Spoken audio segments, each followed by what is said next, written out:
it's a departure from what I've been doing for the past 30 plus years, but in a weird way, it's it's like something I've been carrying along with me, all this time, because I feel like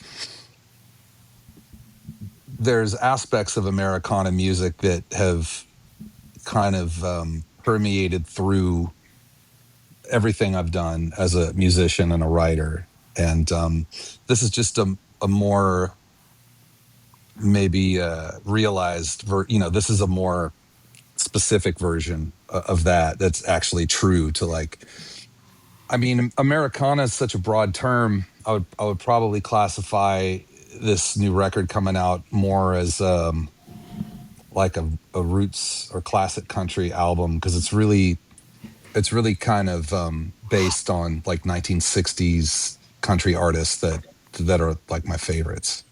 Like Ernest Tubb, Farron Young type stuff.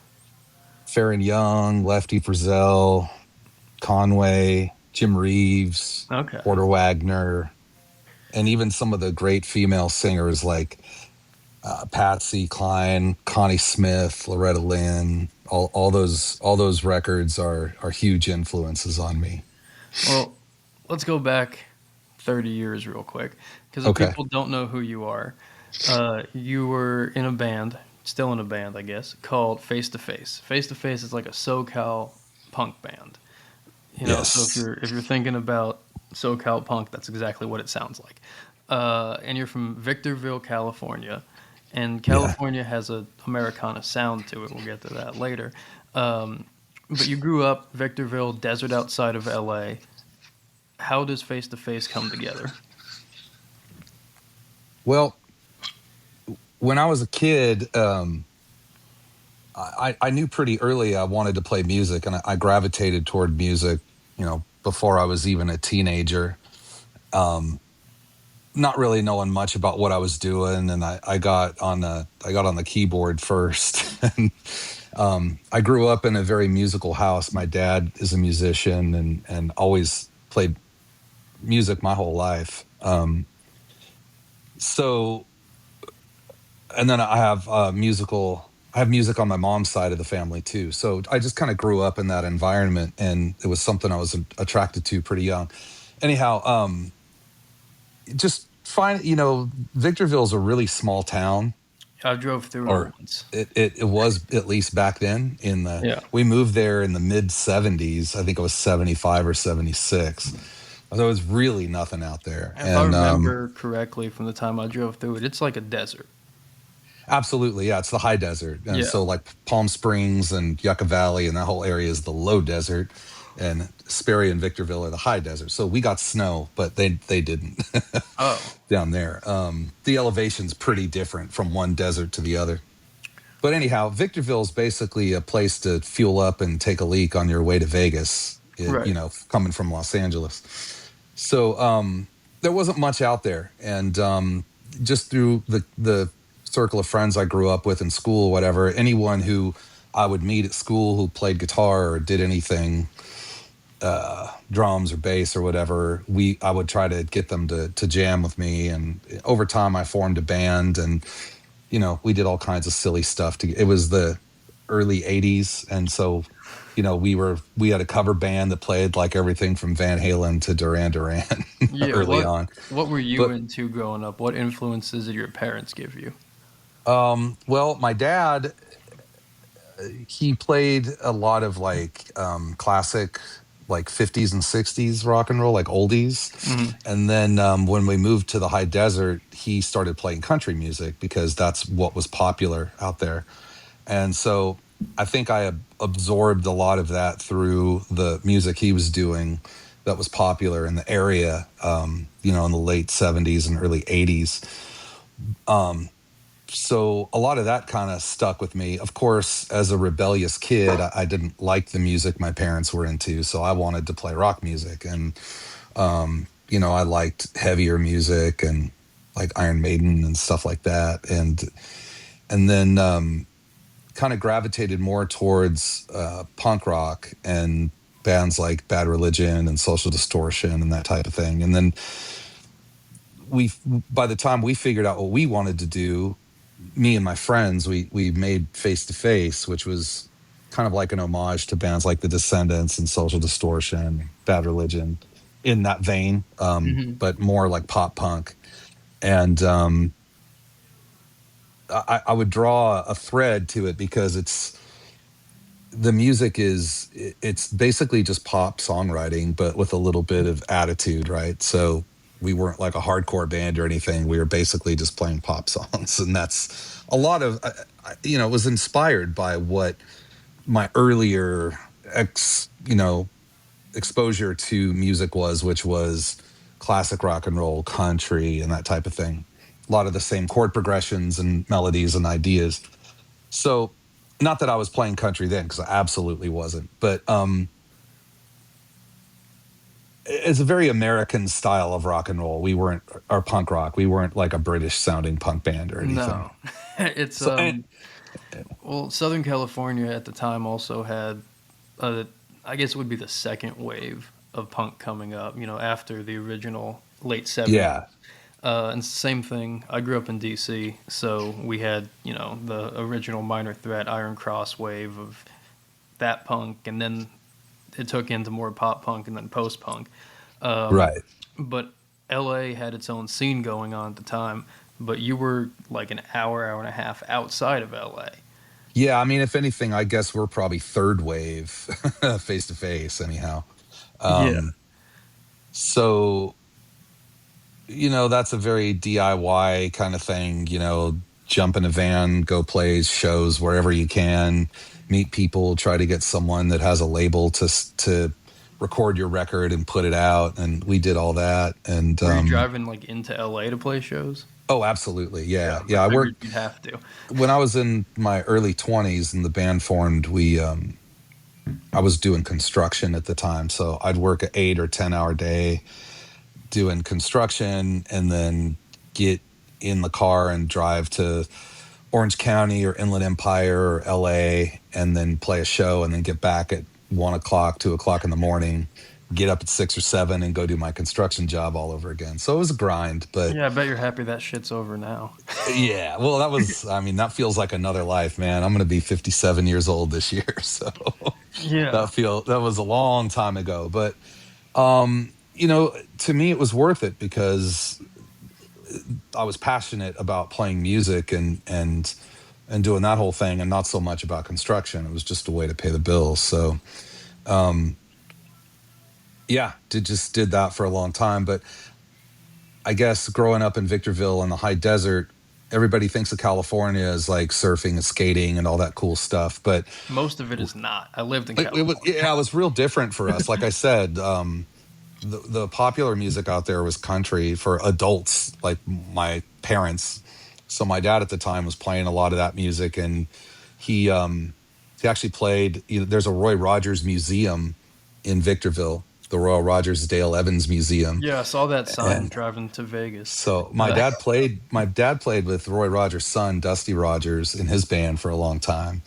And okay. before we moved out, I was born in the Valley, in San Fernando Valley and Encino. So my parents grew up in that area, and my dad actually played with Freddie Fender too in the Oh, '70s, that's cool. back I in love LA Freddie too. Fender, man. That guy's dope. Yeah. So I guess there's been a thread connection for me in country music, and I guess after having done punk rock for 3+ decades, um, I still, I love Face to Face, and I'm proud of my career and everything that and all the time I put into it. But as an artist, I was just looking to explore other parts of my musical influence, and this record came about as because actually Face to Face did as part of a VIP thing. We were doing acoustic shows for people before Hmm. our regular show, and one thing kind of led to another. It's like, well, I'm playing these songs acoustic, that's kind of cool. What if I did this little pull off or added this thing? And then you start thinking, well, maybe that VIP thing led to us making an album of our songs acoustic, and then a short tour. and it kind of led me on this path of like, well, do I just want to play punk rock songs acoustic? That's kind of limiting. And so I started reaching back into my roots and thinking, I've lived in Nashville for about 16 years now. Oh, I didn't And realize you were down there. yeah, Okay. yeah. And when I first came here, I was really just looking for a change of scenery, a change of pace, getting out of California and trying something new. And this was pre the big blow up down here in Nashville, where Hmm. everyone moved here and it got crazy. It was still pretty mellow when we got here in 2010. I mean, I And always feel like Nashville and LA are they're two of my favorite cities. I'm not shitting on them. Like legitimately, I love both those cities, but they yeah, feel like there's a lot. They're both industry towns, where mm, everyone that you meet is in LA they're in film, music, TV shows, and in Nashville they're in music or they do songwriting or production or yeah, and yeah, then it's an odd thing for a city to be so overrun with one industry, and then people that support it with the bars. All the bar workers are still in the industry, uh, right, right. but I do like Nashville. I'm kind of surprised that it took you that long to get the country music living there for that long. Well, because I sort of resisted Okay, it, to why? be honest, because uh, coming from like a punk rock background, I I'm hyper, especially the era of punk rock we came up through. We came up through the '90s, which was the Kill Rock Stars era Right. the very stripped down, like you doing it for the music and for the love and for the connection with people, and trying to really strip it down to like its purest form. Doesn't So that directly describe country music though? it does, and that's the line I was able to draw after Yeah. after being out here. Now that's not true for all country music. I mean, there, No. like you mentioned, there's a big glossy industry with tons of money side of that's the country most Just people the whole see. But big machine stuff. yeah, and that's all fine and good. It's not really the thing that attracts me to country music. It's not Again, I that good though. We don't have when to. when I found no, I mean it's fine for the people who love it. I'm not going to disparage it, but it's not anything I find much of a connection with. And so when I was really like trying to figure out if I'm going to do a record like this and I want to write songs, more songs in this style, I needed to find like my heart and soul. And going back to the stuff I remember growing up with as a little kid, like in the early '70s, there was a lot of country music on the radio and on television. That was the era of like variety shows with Johnny Cash, and Yeah. it seems like tons of artists His had variety those. show was incredible, but if you ever Yeah. look up those clips on YouTube again, it's like they have Dennis Oh, Hopper coming out and doing monologues for no oh, reason. they're insane. I mean, that was such a cool era of that. So I mean, that was kind of like back there in my memory, and so I started buying up classic country records based on stuff I remembered.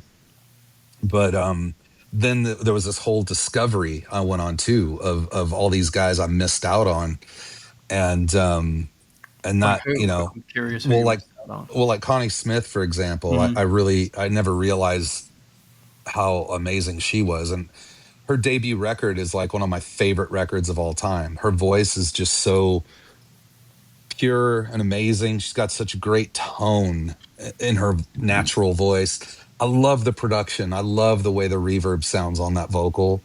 It's just such a perfect marriage. And the steel guitar playing, and I don't know the name of the guy who played steel on that first record, but man, it is so good. It's just like the best steel guitar playing I ever heard. And the songs are great too. There's something about that era. There's nothing innocent about it at all. All most of the material is about drinking too much, fighting, cheating on your spouse. It's all. Abortion pills. I mean, yeah, it's all bad behavior celebration. But you know, here we are, 5, 6 decades away from it. 6 decades, and it because none of it feels real anymore because it's like from a forgotten time. there's Yeah. there's this. there's this disconnection that makes it feel almost like you're watching a movie, or you're participating like from a distance in a way. It's like So looking at a I'm picture of your grandparents when they were young and being like, yeah, fucking weird, you but I know? love so I love the nostalgia, and I realize that for people that lived during this era, who were in their 20s and 30s, they were going through real heartache and stuff. But now it feels a bit kitschy, and eh, in a way, I like the idea of preserving the vibe Right. and the spirit and everything. But we can look at it now in a way of saying, well, there was a lot of bad behavior going on here. We don't celebrate it. It wasn't good, but we're not really. It's not real. It doesn't feel real anymore because it's Well, I mean, I feel like a lot of the old country stuff, you know, you'd have a good song or a hit if you came up with one line in the chorus that everything built to that was clever, you know? Like the Mhm. Gary Stewart, she's acting single, I'm drinking double. You know, the second he wrote that, he was like, I got the rest of this shit. You Yeah, know, I can get back to that over and over. Um, yeah, and yeah, that's a lot exactly. of those old things is they say that point, you're like, oh, that's what it's a pun. The whole song's a pun, you know? Right, Uh, right. and like it is kitschy in a way that is also like significantly more genuine and honest, I think, than you know that like mashup that that dude did of every time someone says ice cold beer in a country song. I Yeah, haven't heard it. No, I dude, haven't heard that look one. it I got up. to check it out. It's just Okay. over and over and over different people going like ice cold beer. uh, but it's more genuine to me than that because it's you know those are catchphrases or taglines, but these are like you at least had to be fucking clever about it. You know, Yeah, like it's the same yeah, topic, but you're cleverly getting to the topic. exactly. Yeah, and that I love that. I love that. So it's been a challenge to me to uh, try to capture what you're talking about there, and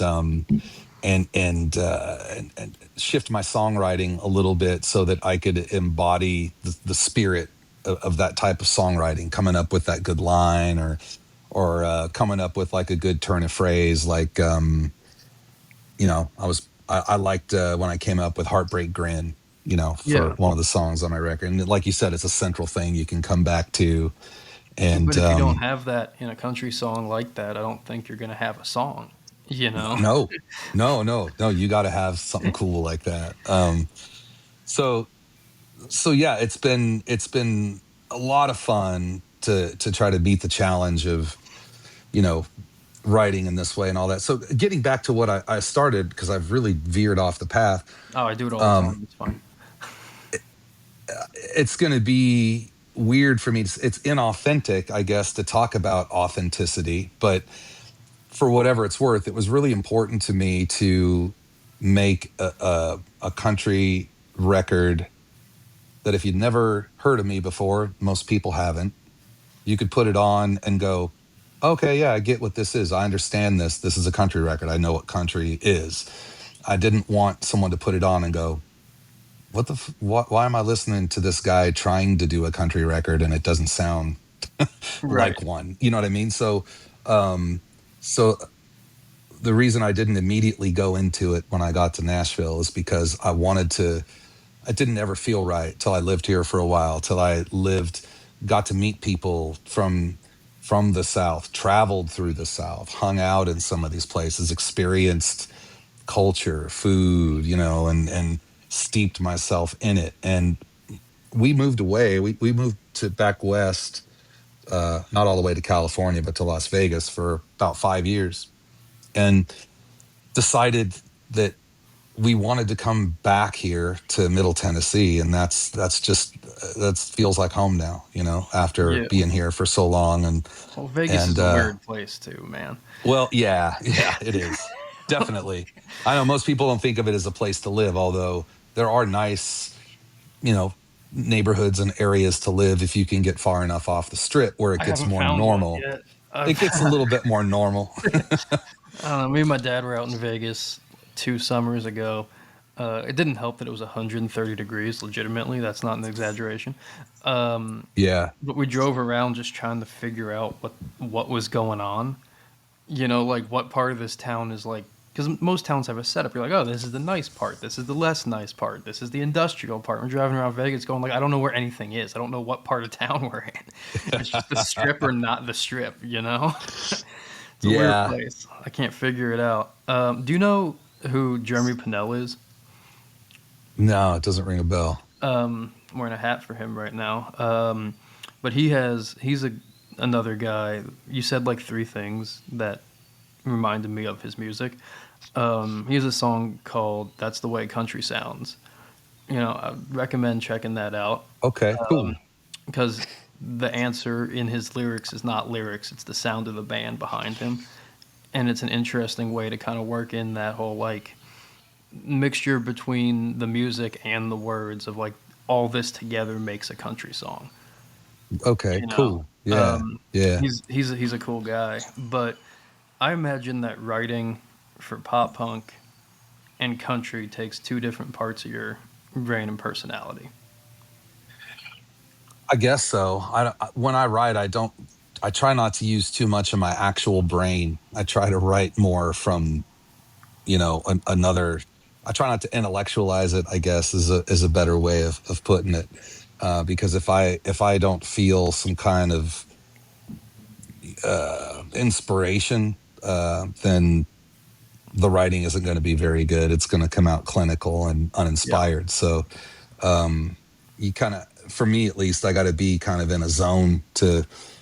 A lot of people talk about creativity as not being something that really comes out of a person, but more of like something that you tap into. really, it's given Um, to you at a time.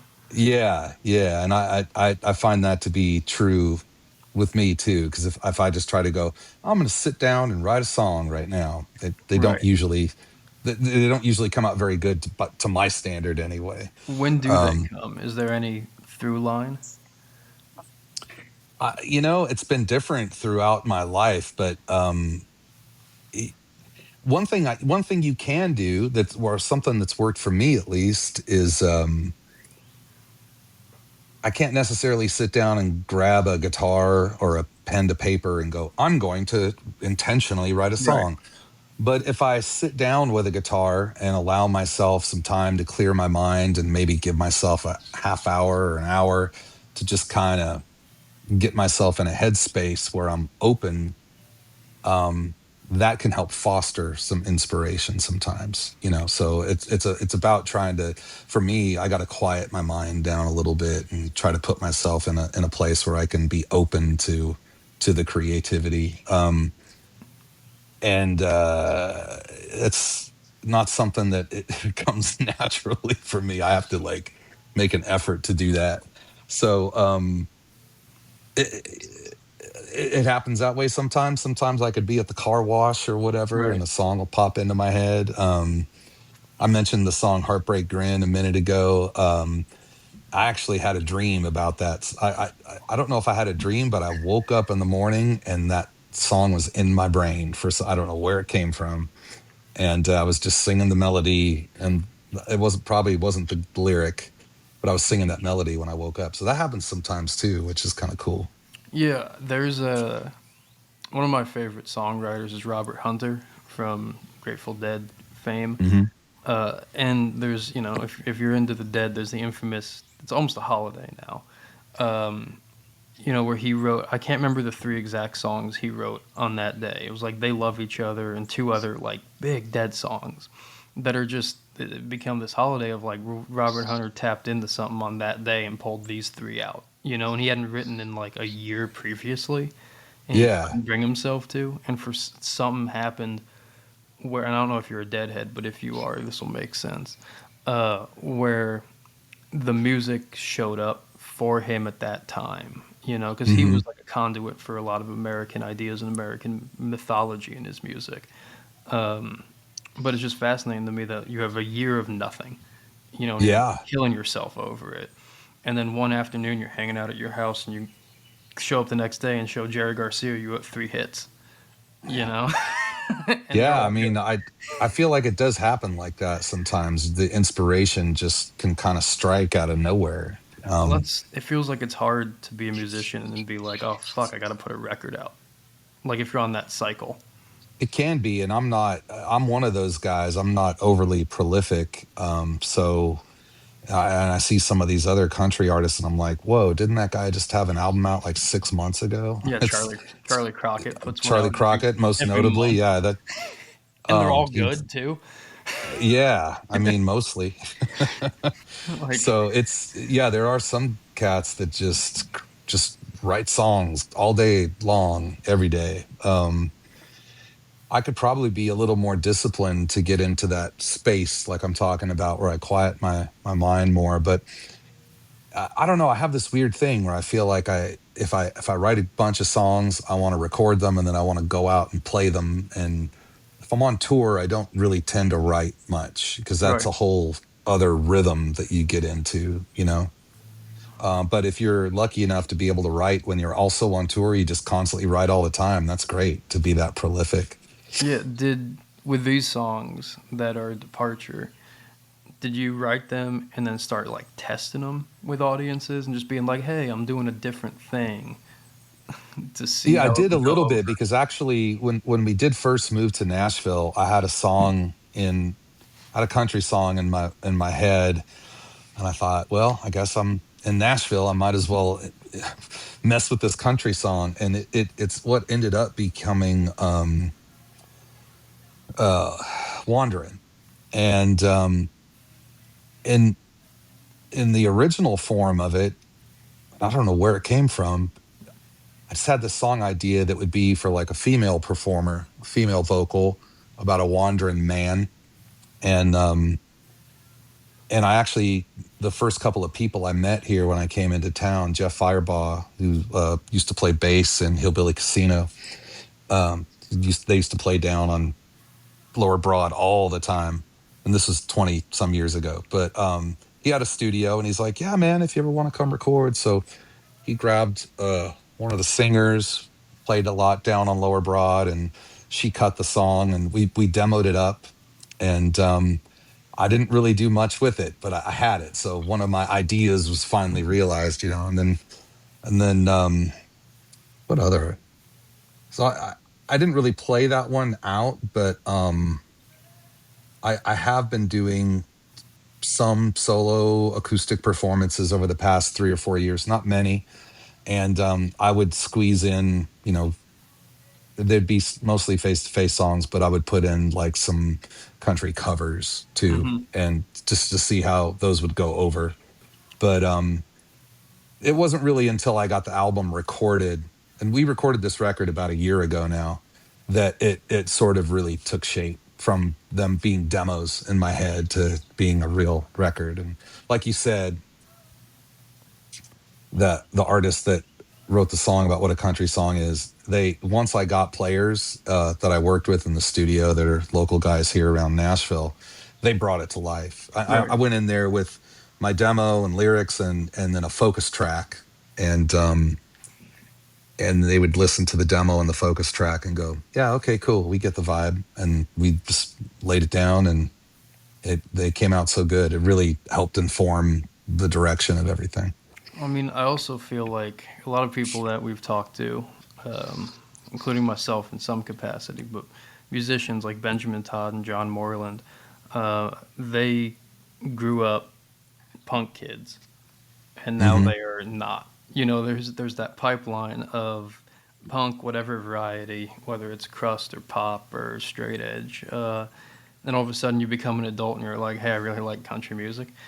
And I wonder if that actually has happened with the face to face fans transitioning to being like, no, you know what? Now that I'm 45, I kind Yeah. of do like this chiller shit, you know? Yeah, definitely some of them.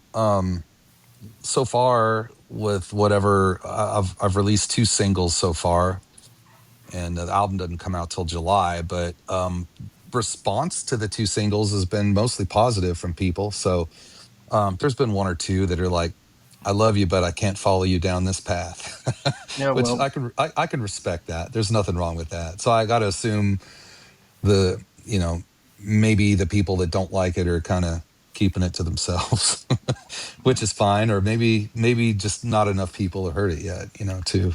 Well, I mean, there's always the people that it could be the best country song in the world, but they have it stuck in their head that they like everything but country. That's that phrase Yeah, you always hear, like, yeah. what music you like? And you're like, cool. I don't know. It's country gets a weird rap a lot of the time, I feel like, because we were talking about earlier, it seems old in a lot of ways. I mean, it is old in a Hmm. lot of ways, but it's not just that the songs are old. It seems like it applies to old people, and it's like Right, right. it's lonesome and longing and all these things that when you're a young person, you're like, I don't really want to listen to that. Then you hear it as an adult and you go, there's some points in there. It turns out. Yeah. Oh, maybe that really is the thing. I mean, much of what I love about country music are the writers and artists that have that depth, that Yeah. have that are singing about life experience. And, when you're a 20-year-old kid, you can't relate. You haven't had those experiences yet. Oh, You there's a don't have the number. frame of reference.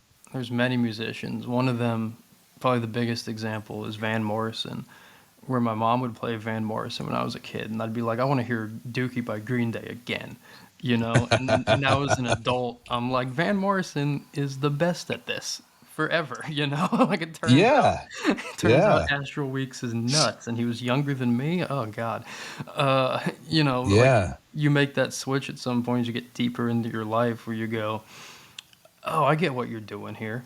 Not just lyric wise, but also sonically, where you're interested in hearing things that aren't just a representation of your own angst growing up. Right. Right. Because at that point you're kind of just like, I'm angry and weird and life's kind of odd, uh, and I want to Yeah. hear stuff that sounds like that. But then you become an adult and life isn't odd; it's a little sad. Yeah. Agreed. And I mean, like I said, I was rediscovering some of the music from my childhood, but it led me down this path of discovery. And I have a playlist on my Apple Music that has probably got 200 some songs in it now, but I just started building that playlist slowly but surely over the past 4 or 5 years. And every time I discover new songs, or they're not new, they're from the Yeah. 60s or 70s.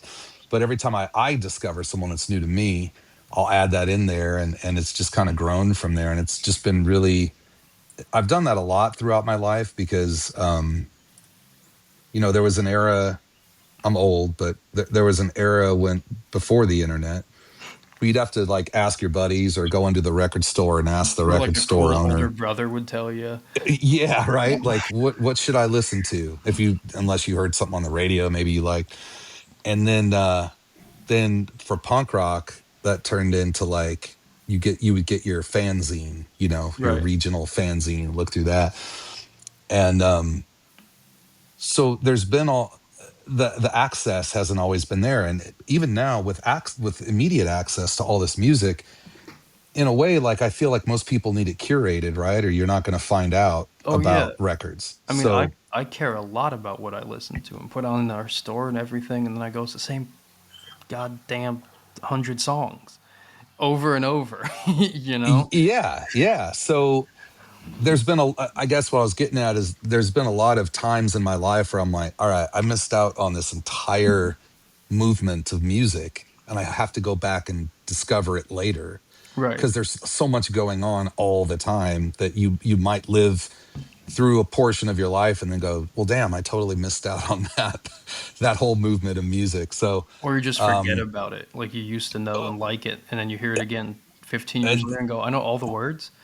yeah, yeah. So this was one of those things for me. And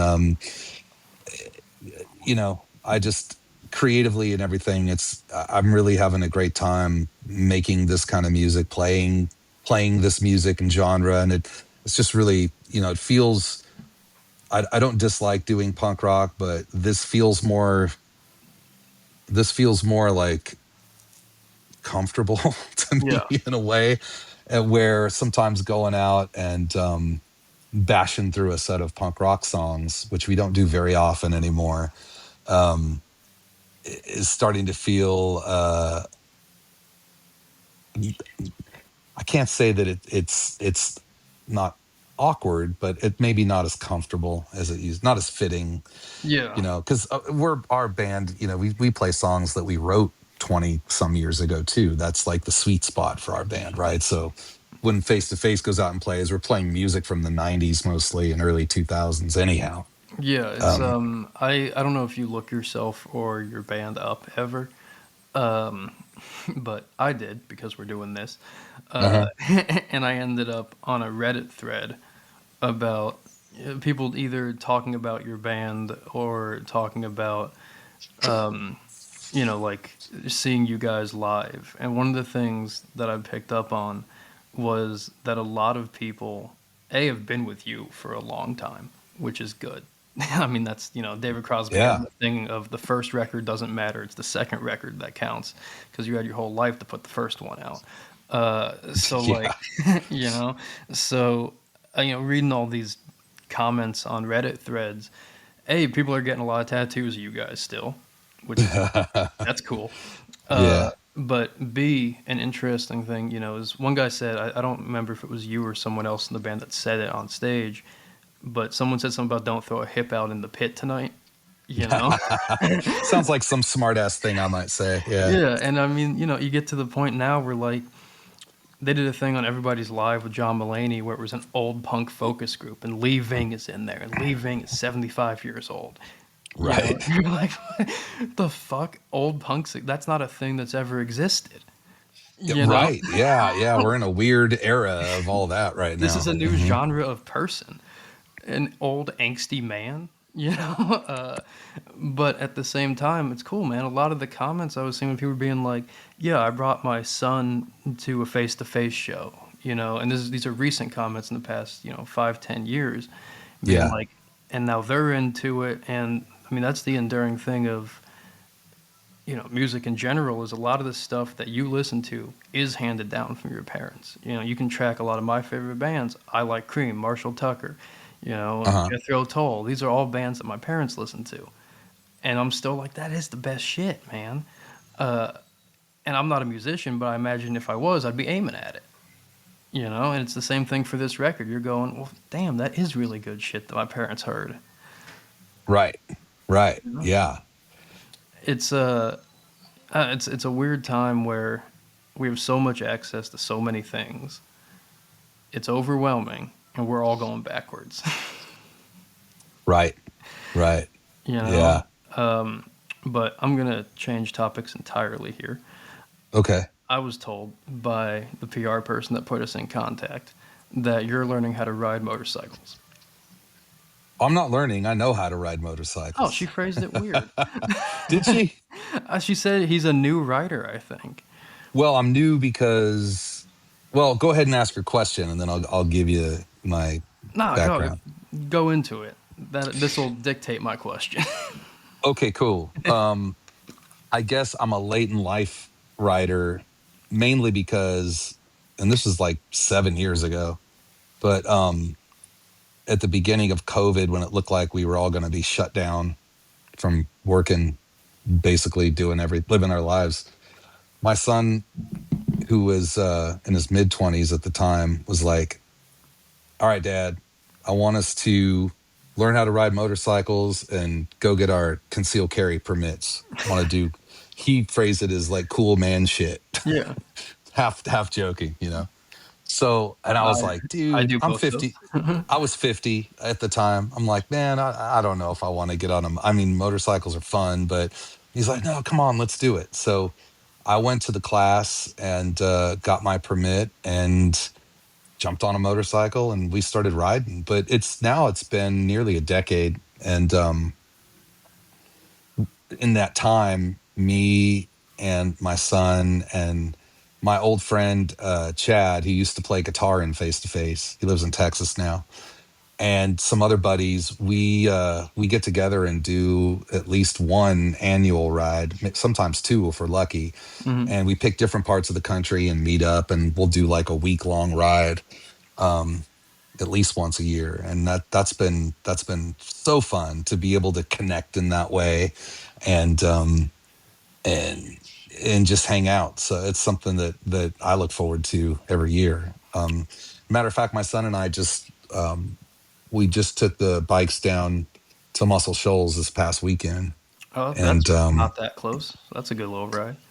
no, it's not too far from here. I just moved. I live close here to the. Do you know the Natchez Trace, that closed highway that goes from Nashville all the way to Natchez, Mississippi? Okay, yeah. It's like a state park, or maybe might be a federal park kind of thing. It's the old trail that Andrew Jackson marched the troops down to for the Battle Yeah. of Mississippi and all that. But it's a you can't take any commercial vehicles on it, no semi trucks, nothing like that, and it has very few exits, and it's just this beautiful kind of nature ride. It's about 80 or 90 miles, I guess, down to Muscle Shoals Oh, is that it?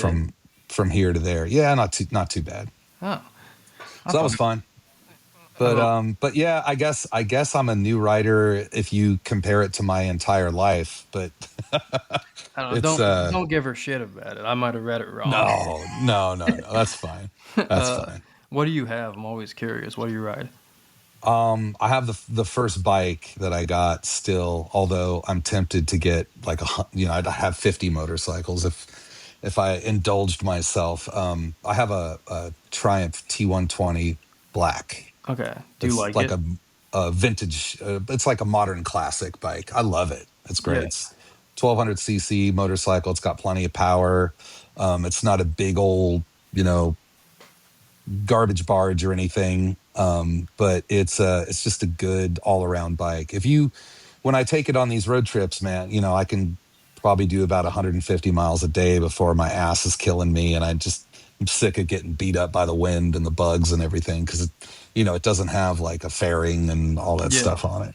Yeah. It's more of just like your classic bike. But I also have I have a Ural, which is a Russian made motorcycle that they've been making since World War II. They still make them. It's a classic style bike with a sidecar Oh, and it's that still got you kept the sidecar. It's always there. yeah, I keep the side. It's made with the sidecar. It's a Okay. newer motorcycle. It's a 2012, but it's designed in that kind of World War II style era. The And Hogan's Heroes, Colonel Klinkler. yeah, Yeah. it's super fun. When the weather's nice, you don't want to go real far on it, but it's super fun to just go out and putt around on. Yeah. I've only ever had or ridden Harleys because for some reason that became the thing. I don't know. You know Yeah, what I mean? no, they're great. And matter of fact, that's They're on my fine. list. I've I like I've them, been but they're okay. there's a lot of criticism about Harleys, but they've been around for a long time, and there's all different eras and all different types. And if you find the bike that's right for you, then who cares? I mean, Like, it's fascinating. Like I have currently, uh, the base of this bike is a '78 shovel head. I also have like a 2010 Street Bob, and I got cool. two Sportsters in the middle right there. There's a '79 Iron Head, and then there's a '94 Sportster, and it's all different. Like, Yeah, you're more of an enthusiast than me. You got four motorcycles. dude, I had. If we talk about how many I have in boxes, I have like nine. uh, and my Yeah, wife has told me no more bikes until you I'm gotta pull some of these out and get rid of them. Then you can get more. I'm interested in a Softail Slim actually. I like that. I guess around 2019, 2020 is what people I'm reading online. There's like a good solid motor, that Yeah. doesn't break down and is pretty reliable and but has plenty of power. Yeah, don't So get a shovel head. But I mean, also, man, honestly, take a look at the lowrider STs, the yeah, new I've seen ones. those too. Yeah, There's a those bunch of look cool. dudes I know who are like, fuck new Harley, pre 2000 or or die, except for the lowrider ST. That if I could get a lowrider ST, I'd go get one of those today. you know, Yeah, uh, those look pretty cool.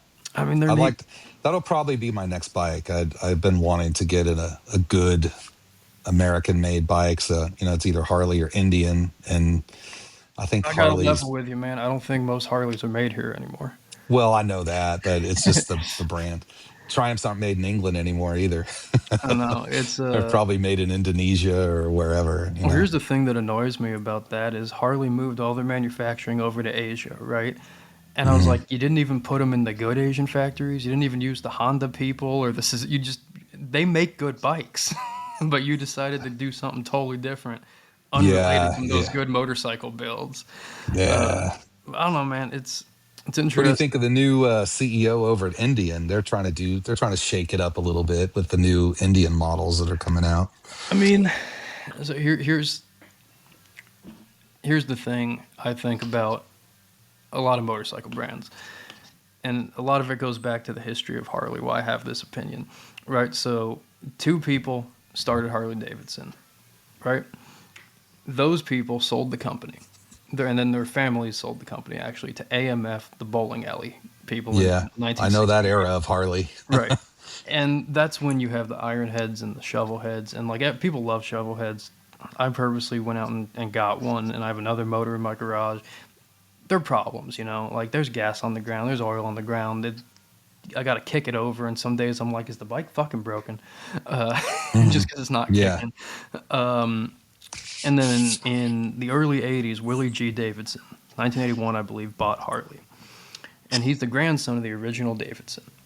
You yeah. know? He put a group together of Yeah. people that pooled their money to be able to Right. buy it back from AMF, and they And were he was the old guy. Harley workers and stuff, Right. right? And it became the Harley that we, that blew up. It became the Evo motors. The Willie's at every single Easy Rider event. He's at every, rally everywhere. Yeah. He's all over the place. And he's the CEO and he's the guy. Harley, recently, they got the Puma guy who drove it into the ground pretty quick. And now they have the old Top Golf guy. That's a Mm. hard sell. The only reason Harley Davidson's became the bike in America is because clubs went, you have to ride a bike that's built here. If you were in a club in England, you had to ride a Triumph because it was built there. Hmm. That's the rule. So when you're, it's odd to me when you go out and get a CEO and that CEO does not come from any form of background of the company that you're running when it's a company like a motorcycle company because the feelings are so deep in that Yeah. world. If you're running Top Golf, who gives a shit? You're running Top Golf. But when you jump over to an old school American brand Yeah. that already has loyalty, that already has a built-in generations of customers that aren't going to go anywhere if you just don't fuck it up. Why are you going in there and fucking it up? With that being said, some of the pictures of new Indian bikes look pretty sick. They're kind of going back to, from what I've seen. The big skirted fenders. Yeah, They, they they look. go like way. Yeah. They're going back to like a much more late '40s, '50s look, Hmm. which Harley's constantly trying to design a new sport bike to compete with all the sport bikes, and that's insane because it's never going to. It's a Yeah. totally different world. Uh, so I mean, I'm interested to see if Indian. Like, I think the market's open. You know, not entirely, but there's a little bit of that market's open where they could steal people. I'm seeing more Indians on the road right now around here than I Hmm. have in the past like 5 years. So I don't know, man. I mean, if they're building good bikes, and if they are going to capitalize on Harley's alienation of their customer base, fuck it. Maybe. I'm kind of watching at a distance to see how that might shake out, what new products might be announced, or I mean, if if I move off of Harley, and then if some people that I know move off of Harley, they fucked it. Like, like they're gonna die. That's the end of it. yeah, But at the same time, it's gonna be really hard because we're talking at this point over 100 years of history with that company and people being loyal to it. yeah, and it would take an awful lot to completely destroy it. It felt like they were It's trying to for a minute. yeah, yeah. I've heard a lot of complaints. I don't know, man. It's just, and to me, also, every Harley dealership varies so much. Where because they're all like like privately or independently owned. You can go to one and it's completely useless. You go to another and I mean they don't have anything for Shovelhead, but like the people there know what they're talking about, you know? So if there's no brand consistency of can I trust this place, that's also very tough. Right. Now, Right. I just luckily live by one that I don't think sucks. So, That's good. and they have fluid, you know, I can go buy O-rings and oil. But I don't know, man, That's nice to have that. it's an interesting world of, 'cause it's the same thing of everyone wants to go backwards, like with music, where, Yeah. you Yeah. know, you can go out there and spend $25,000 on a new motorcycle or spend $25,000 on a bike that was built in 1954. And a lot of people are going to pick that 1954 bike. Right. You Right. know, there's a wave of nostalgia going on, and for people like you remember what people are getting nostalgic about. Right.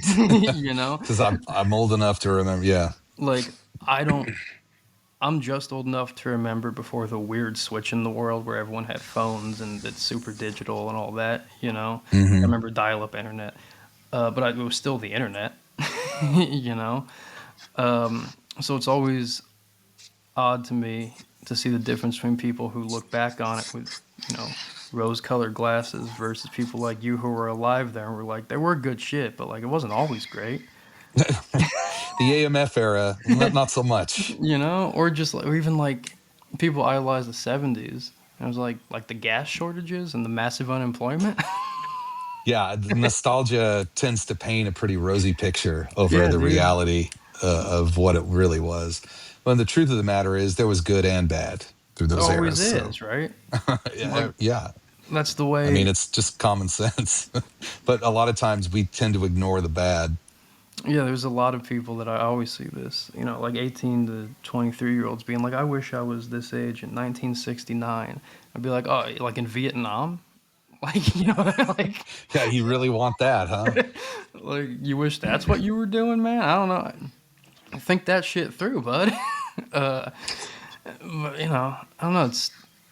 It, it's gonna get weirder. There's the old Terrence McKenna quote about how weird it's about to get, you know, just based on the digital age. And I think Yeah. people are oftentimes, like with my company, we don't use AI on shit. We scan a lot of stuff on pictures we print out, and it stands out, you know, because it looks Hmm. old. And it's like kind of the old school way of doing it. It's the same thing with a lot of music right now, where like people are going back. Like your record is not, there's not electronic shit on the record. Like there's plugged No. in stuff, you know, but that's Yes. different. Those are two different Yeah. things. Uh, I don't know, man. Maybe that'll be helpful. I wanted it to sound like, I wanted real musicians on it, and there are no samples or anything. I didn't exclusively stay away from technology. It was recorded to tape originally, but it was edited in Pro Tool or digitally. But I mean, that's even Um, more than a lot of bands do now. yeah, yeah, and then it was added, then dumped back to tape and mastered off of tape. So there was a process, But I but mean, tape sounds good. it does. There's really no plug-in or substitution for recording to tape. Still, especially if you have uh, a room full of musicians recording live to the tape machine at That's the my same favorite way to time. do it.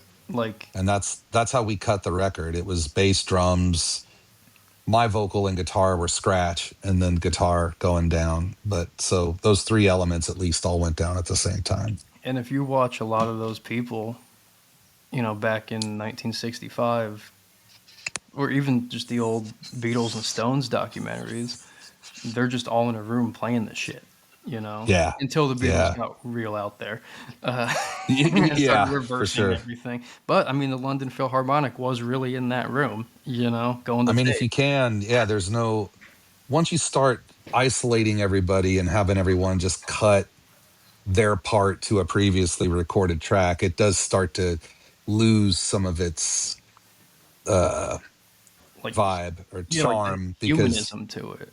yeah, you're not two people trying to match each other's timing and sensibility. There's no You're just playing. improvisation. You're playing to something static. Right. Before there's no like you're not playing off of each other. There's no randomness or chance for there to be There's no something discovery to messed the whole up. thing. Yeah, and I can listen back through the record now and say, oh, that note could have been played a little more on time here. That one's a little off, this and that. But I think the little push and pull and tug and things that's what gives the record those are what the human elements are. For as Yeah. much as we don't want to, we want perfection and precision, but it's the mistakes and the coloring between the lines that gives it a human feel. Well, like there's my favorite part of the song Roxanne is when Sting clearly misses a note, just screaming Roxanne.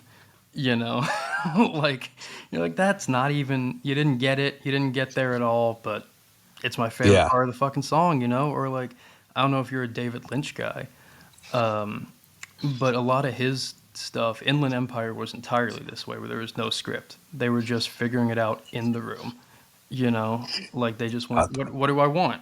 You know, there's a clip of him being like, I want a 16-year-old Japanese girl with one leg. No, actually, Eurasian. I want a Eurasian and I want some spider monkeys. You know, he's just making this shit up. But then at the discovery of it, you know, that's what brings the art in, is when you're actually making the thing, there's discoveries along the way that make it better, that each person right, brings into the situation, you right, know? right. And I mean, I imagine that's a very fulfilling part of actually recording the record. When you do it that way, yeah, and it's not unlike what I was talking about with songwriting, where you're waiting for inspiration, not waiting for inspiration, but you're trying to tap into something for the inspiration. When you're recording with people that are improvising or trying new things, if there's someone in the room, usually the producer, who is open to listening for something that clicks and they go, oh, that's it, Yeah. that thing you just did right there, because sometimes the player is just trying different stuff, but that inspiration happens when you hear that thing. You're like, oh, that works really great right there, let's key in and use that. Yeah. And that's, And so we were having to find some of those things, little melodic and rhythmic hooks in the songs that obviously didn't exist because I just recorded a rhythm acoustic guitar and a right. vocal, and it really got fleshed out. I got real lucky. I played with some really really great players on this record, and they really brought it to life. Hey, good studio musicians make make shit, you know, like the Wrecking Crew. That whole California scene wouldn't have been around without Yeah, those 12 people, yeah. you know? Well, and or the Swampers, which that's on my mind after having Yeah. just been down to Muscle Shoals. Well, Yeah, that's the thing too, that if you're into the Grateful Dead, you're willing to forgive 3 hours of them not getting there, you know, because they're trying. Like, I'll listen to Sirius XM. It'll be 12 o'clock. I'll put on a Dead show. They'll start. I'll be like, this is a bad one, just out of the gate. Like I can just be like, they didn't get there. But when they do, there's like nothing better. If you're a fan of it, if you're not a man. fan, So it's still dog shit. I wouldn't say I'm not I guess I'm not a fan only because I'm just not as familiar. It's not really something I've paid much attention to, and like we talked about, things that kind of pass you by when you're focusing on something else and all this other music's happening that maybe you missed. But what is it with you kids and the jam bands? So I want to clarify. I'm not like I a just jam. I'm not a jam band guy. Okay. It's so you're more like Grateful Dead specific. I like the Grateful Dead and I like Widespread Panic. Okay. But No Wides, Fish for you? dude, okay, I've told this on the show before, but it's all right. Me and my buddy went to go see a Fish show. We're both big Deadheads. First of all, in the lot outside the show, there's not Fish music playing. There's Dead music playing, and I'm like, okay, well, this is a rip off of that. If you guys want the Dead, but this is the closest we're getting. Yeah. And then we go inside. he's on mushrooms, pretty hard. I'd quit doing all that stuff by that point. But I still, go to Dead and Company stuff and love it. Beginning of the second set, after seeing all the fucking glow sticks being thrown around and trampolines on stage and shit, he looks at me and he's like, "I'm good to go whenever." I was like, "Yeah, man." So we fucking took off. But like, yeah, I've tried other bands, other jam bands. It doesn't do it for me, and I think the Dead and Widespread do because I'm a big fan of American music, whether it's played by British bands or not, like the Stones. I think they're one of the best American bands of all time. Um, I would but agree with you. they totally are, they're doing it better than most of the American acts. But with those two bands specifically, it's very American. And if you listen to the Dead, you can pick out bluegrass, you can pick out country, you can pick out psychedelic, rock and roll, jazz, like all these different forms, blues riffs and shit. Hmm. It's every form of American music kind of thrown together at various points in time. Uh, and also, some of the songs, like Brown Eyed Women, are about the end of Prohibition and its effect on a family. That's a weird rock and roll song.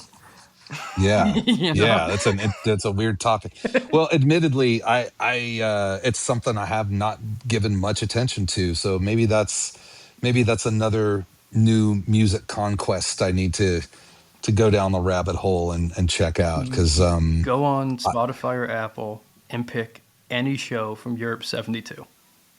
okay, that's a good place to start. I think that's the best place. It's All right, it's a all peak. right, They're accessible. It's not like feedback for 15 minutes. yeah, yeah, But I think if you go into that thinking about it as like, hey, this is kind of a country band, you'll pull some interesting stuff out as a musician playing a genre they play and who enjoys improvisation because you can hear them picking up on each other's shit and making yeah. stuff up and referencing That is other cool. things. That's cool. I mean, I I love 50s and 60s jazz. So, I love improvisation and hearing musicians feed off of each other and that whole thing too. I mean, I mean, one of the drummers is a straight up jazz drummer. Like, you know? And Phil Lesh, the bass player, is a like classical composer who didn't play bass, but he's a genius. And they were like, "You probably got it." Uh, damn, now you're making me feel like I really missed out on something. So, hey, it's still kind of available. There's all right. there's 5,000 shows of back catalog that you can go into, Yeah, geez. I and don't know about if I have that. 2,500 of them are good. So what do you have? The record's coming out in July. Yeah. Are you supporting it with dates? I will be. I don't have anything as of yet. I'm still working on that. I don't know if I'll be out at this point. It's looking like I might not be out right on top of the record, but shortly thereafter. Okay, so I wish I had dates to promote at this point, but as soon as I have some, I'll have them announced on all my socials and everything. it's all right. We'll put, as we always do, the ways to keep track of what you're doing in the body of Yeah. the podcast. Which is Right now, I am going to be playing Finally Friday at Third and Lindsley, which is a live broadcast to WMOT okay. radio here. And that's on release day. Okay. And those are free. So if you live in Nashville, you can come out to Third and Lindsley and see it for free Okay. on July 10. I think those start at noon. They're afternoon shows. It's something to do. Yeah. And so you got that record coming out. You're going to be supporting it. Anything else that you want people to keep track of or know about what you got coming up? Um, yeah, my next single comes out June 16. It's the song "Don't Say My Name." That'll be a single and a music video, so you can look out for that. And right now, the entire record it's up and ready for pre-save, and I'm taking pre-orders on the vinyl too. So Oh, if you like the first two songs that are available to hear now, I have the Dropbox of it, so I've heard the whole thing. Uh, but Yeah. people should look out for it when it comes out. It's good. It's a good country record. Um, and I mean, thanks for doing this, man. I appreciate it. Yeah, it's been great talking with you. Thanks for having me. Yeah.